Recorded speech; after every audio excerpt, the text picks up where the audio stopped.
మన తెలంగాణలో ప్రతి సంవత్సరం మాఘశిర మాసంలో దాదాపు 7 వారాలు జరిగే అతిపెద్ద మల్లన్న స్వామి జాతరనే దొంగ మల్లన్న స్వామి జాతర.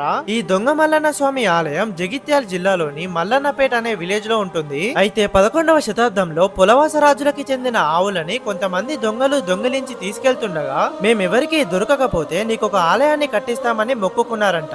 అయితే ఆ మల్లన్న స్వామి దయతోటి ఎవరికీ దొరకలేదంట. దాంతో ఇక్కడ ఆ దొంగలు రాత్రికి రాత్రే ఈ ఆలయాన్ని నిర్మించారంట. అందుకే దీన్ని దొంగ మల్లన్న స్వామి ఆలయం అని పిలుస్తున్నారు.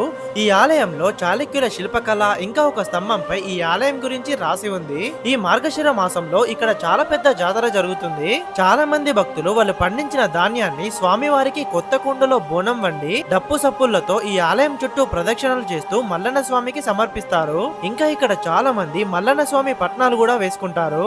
ఈ జాతర సందర్భంగా ఒగ్గు డోలు కళాకారులు శివసత్తుల పూనకాలతో ఈ మల్లన్న స్వామి ఆలయం మారుమ్రోగుతుంది. మీరు ఈ దొంగ మల్లన్న స్వామి ఆలయానికి వచ్చారా? వస్తే మీకు ఎలా అనిపించిందో కామెంట్ చేయండి. దీని ఫుల్ వీడియో యూట్యూబ్ లో పెట్టాను, చూడండి. ఈ వీడియోని మీ ఫ్రెండ్స్ అండ్ ఫ్యామిలీ అందరికీ షేర్ చేయండి.